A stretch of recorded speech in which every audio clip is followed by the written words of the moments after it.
جیسے اشتباہ کے وقت جو ہے آپ نے جو ہے وہ کوشش کی، اور کوشش کرتے ہوئے آپ نے کیا کیا کہ آپ نے ایک تو ہے آیت کی تحویل کی تھی، یہاں پہ آپ نے کیا کیا، آیت کو منسوخ قرار دے دیا۔ مثال کے طور پہ فَلِلَّهِ وَلِلرَّسُولِ وَلِذِي الْقُرْبَى، تو مال غنیمت میں سے اور کہا گیا کہ اللہ کے لیے حصہ ہے اور رسول کے لیے ہے اور رشتہ داروں کے لیے ہے، ٹھیک ہے۔ تو اب اس آیت میں کیا ہے، ثبوت سام ذوی القربى فی القسمہ، کہ رشتہ داروں کا حصہ ہے مال غنیمت میں، ٹھیک ہے۔ وَنَحْنُ نَقُولُ ان تسخ ذلك باجماع الصحابہ، تو ہم یہ کہتے ہیں کہ اب یہ جو رشتہ داروں کا حصہ ہے، رسول صلی اللہ علیہ وسلم کے رشتہ داروں کا حصہ ہے، یہ اب منسوخ ہو گیا۔ قرآن میں ہے کہ ہے اللہ کا حصہ ہے، اللہ کے رسول کا ہے، اور اللہ کے وسلم کے رشتہ داروں کا ہے، مال غنیمت میں حصہ ہے۔ اللہ کے وسلم کے رشتہ دار مطلب سید، اب کہہ لیں جو بھی ہیں چلے آ رہے ہیں، تو وہ کہہ رہے ہیں کہ نہیں، اب یہ منسوخ ہو چکا ہے۔ ہم یہ کہتے ہیں کہ یہ منسوخ ہو چکا ہے، کیوں؟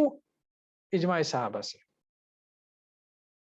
تو بہرحال اختلاف الصحابہ بعد وفات رسول اللہ صلی اللہ علیہ وسلم فی ہذین السہمین، صحابہ کا اختلاف ہوا رسول اللہ صلی اللہ علیہ وسلم کی وفات کے بعد ان دو حصوں میں۔ کون سے دو حصوں میں؟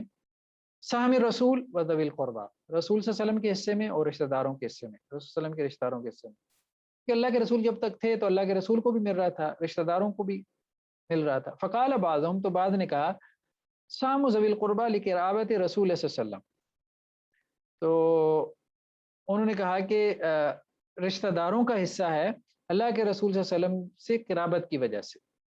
وقال بعضهم سام ذوی القربہ لقرابت الخلیفہ، تو بعض نے کہا کہ نہیں، یہ ذوی القربہ کا حصہ ہے خلیفہ کی قرابت کی وجہ سے، جو بھی مسلمانوں کا خلیفہ ہوگا تو اس کو یہ حصہ ملے گا۔ بعض نے کہا کہ ذوی القربہ سے مراد رسول اللہ صلی اللہ علیہ وسلم کے رشتہ دار ہیں، بعض نے کہا کہ ذوی القربہ سے مراد خلیفہ کے رشتہ دار ہیں۔ اللہ کے رسول اپنے دور میں ظاہری بات ہے اللہ کے رسول ہی تھے جو ہیڈ آف دی اسٹیٹ تھے، لیکن اس کے بعد پھر مسئلہ بدل جائے گا، پھر حضرت ابوبکر آ گئے، عمر آ گئے، عثمان آ گئے، علی آ گئے رضی اللہ عنہ۔ فقال آخرون، بعض نے کہا سہم النبی صلی اللہ علیہ وسلم للخلیفہ من بعدہ، کہ اللہ کے نبی صلی اللہ علیہ وسلم کا جو حصہ ہے وہ بعد میں ان کے خلفاء کو ملے گا۔ اب بات سمجھ رہے ہیں نا یہ ساری آراء۔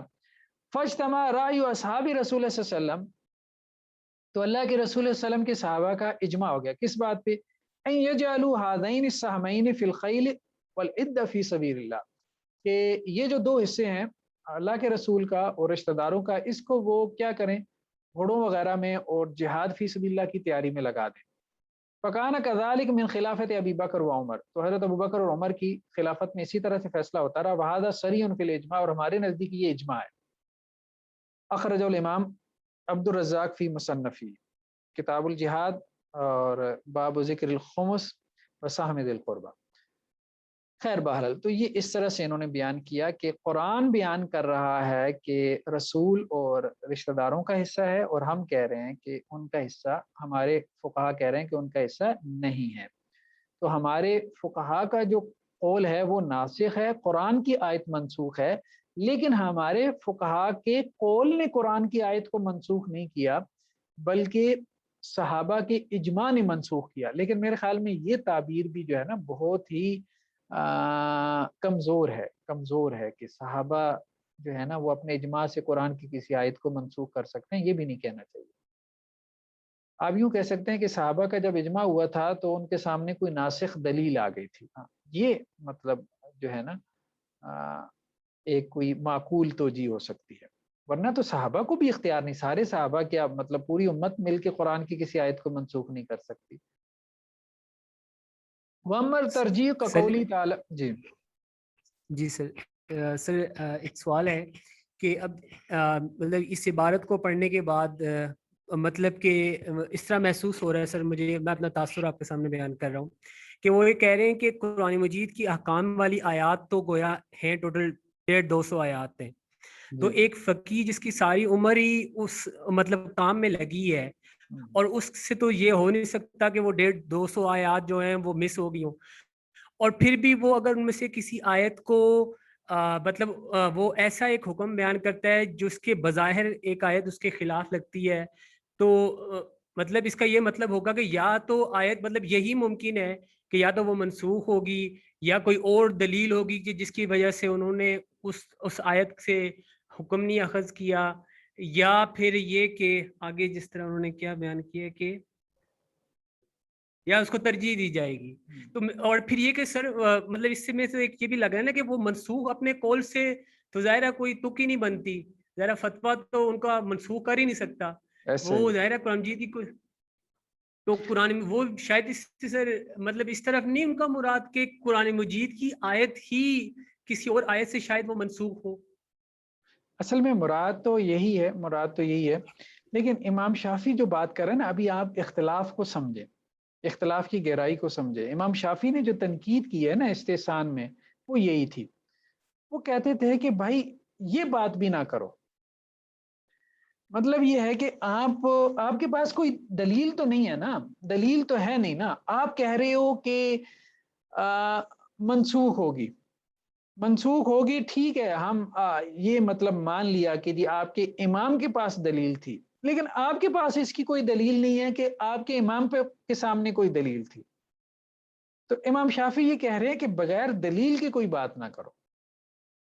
تو اس لیے وہ یہ کہتے تھے کہ آج آپ جب یہ بات کر رہے ہو تو ہمارے سامنے اس کی دلیل پیش کرو، یہ نہ کہو کہ اس کی دلیل امام کے ذہن میں تھی. امام شافعی اصل میں اس اعتبار سے رد کر رہے ہیں، وہ اصل میں دلیل دینے پہ زور دے رہے ہیں. وہ دلیل کی اتھارٹی جو ہے نا وہ کہہ رہے ہیں کہ اس کو قائم کرو امام یعنی کی سر آپ اتھارٹی کی بجائے. یعنی آپ یہ کہہ رہے ہیں کہ مطلب انہوں نے جب احکام بیان کیے تو سر ان کی جو یہ مفصل کچھ کتابیں جہاں پر یہ اس کے مطلب کہ بلکہ کچھ تو ہیں جن میں وہ چاروں کے مذاہب بیان کرتے ہیں، چاروں کے دلائل بھی بیان کرتے ہیں. تو وہ اپنے کی کیا مطلب جہاں پہ اس طرح کا کوئی سین بن جاتا ہے تو وہاں پہ کیا وہ دلیل ہی نہیں بیان کرتے سر؟ نہیں ایسا نہیں ہے. دیکھیں دلائل تو وہ بیان کرتے ہیں، ایسا نہیں ہے. فقہ حنفی کی کتابوں میں بھی آپ کو دلائل ملتے ہیں، لیکن بہت سے مقامات پہ آپ کو دلیل نہیں ملتی. تو وہ پھر ایسے مسائل کی جو ہے نا وہ ایسے مسائل پہ جو ہے وہ بحث کی جاتی ہے. تو اب بہرحال دیکھیں آگے اور بھی چیزیں آئیں گی، بات زیادہ جو ہے نا وہ کھل کے واضح ہو کے سامنے آئے گی. تو وہ جو دوسرا پوائنٹ آف ویو ہے نا، یہ بات تو ہم بھی اس کو سمجھے نا کہ رول آؤٹ ہی کر رہے ہیں نا. اس بات کو ہم یہ نہیں کہہ رہے کہ وہ یہ کہہ رہے ہیں کہ ہمارے امام کے قول سے قرآن کی آیت منسوخ ہو جاتی ہے. اس قول کے ساتھ تو کوئی بندہ مسلمان بھی نہیں نہ رہ سکتا، تو کوئی معقول آدمی یہ بات نہیں کر سکتا. تو ہم نہیں کہہ رہے کہ ایسا وہ کہنا چاہ رہے ہیں، لیکن وہ یہ جو بات کہہ رہے ہیں نا کہ جی ہمارے امام نے اگر کوئی فتویٰ دیا ہے تو وہ قرآن کی کسی آیت کے خلاف ہو ہی نہیں سکتا. تو اس لیے اگر قرآن کی آیت کے خلاف ہے تو آپ قرآن کی آیت کی تعویل کر لیں. ہم کہہ رہے ہیں کہ کہیں پہ تعویل کی گنجائش نکلی گی اور کہیں پہ اگر آپ کو تکلف کرنا پڑ رہا ہے نا تو پھر آپ یہ تکلف کر کے تعویل نہ کیجیے گا. اب بات سمجھ رہے ہیں نا؟ تو جیسے جی رضاعت کے سر. مسئلے میں امام ابو حنیفہ رحم اللہ علیہ کا فتویٰ کیا ہے؟ اب قرآن کی واضح آیت ہے کہ مدت رضاعت کیا ہے؟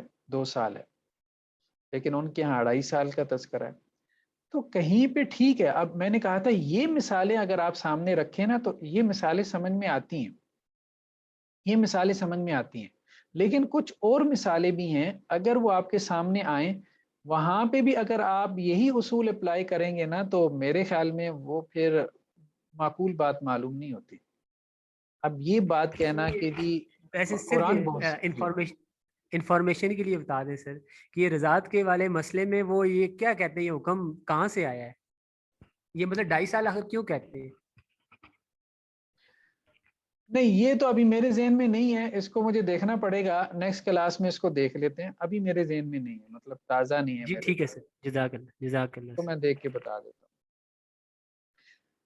واما ترجیح کا قول ہی تعالیٰ، ترجیح کی مثال کیا ہے؟ جیسا کہ اللہ تعالیٰ کا یہ قول والذین یتوفون منکم ویذرون ازواجا، کہ جو لوگ تم میں سے فوت ہو جائیں اور اپنے پیچھے بیویاں چھوڑ جائیں. ظاہروا ان الحامل المتوفى عنها زوجها لا تنقضي عدتها بوضع الحمل. تو ظاہر نص کیا کہہ رہی ہے کہ وہ حاملہ عورت جس کا شوہر فوت ہو جائے تو اس کی عدت جو ہے وہ وضع حمل سے ختم نہیں ہوگی، یعنی 4 مہینے گزرنے سے پہلے 4 مہینے 10 دن ٹھیک ہے. لأن الآیہ عامہ، کیونکہ آیت عام ہے. یہی ہے نا بات اس میں آیت میں کہ جو فوت ہو جائیں تو ان کی عدت جو ہے 4 مہینے 10 دن ہے، جن کے شوہر فوت ہو جائیں.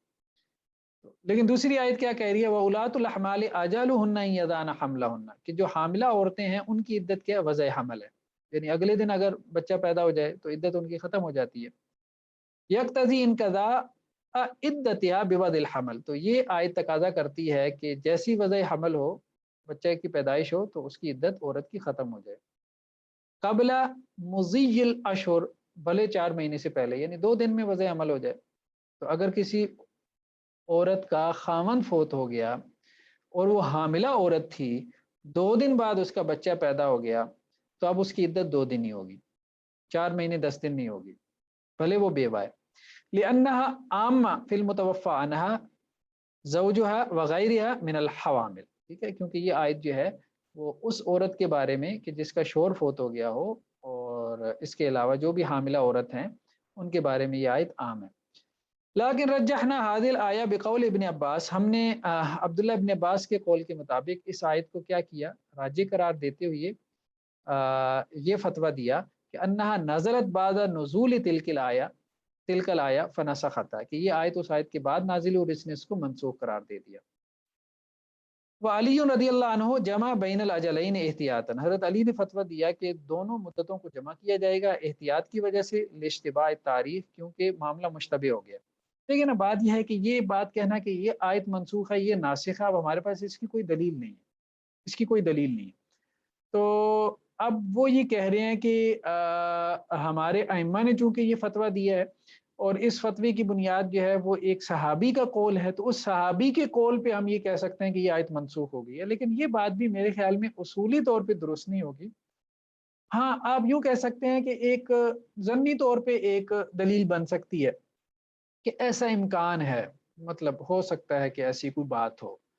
لیکن دوسری طرف بھی صحابہ کے اقوال ہیں کہ جو اس طرف نہیں گئے، نسخ کی طرف نہیں گئے، اس بات کی طرف کہ ایک آیت نے دوسری آیت کو منسوخ قرار دے دیا.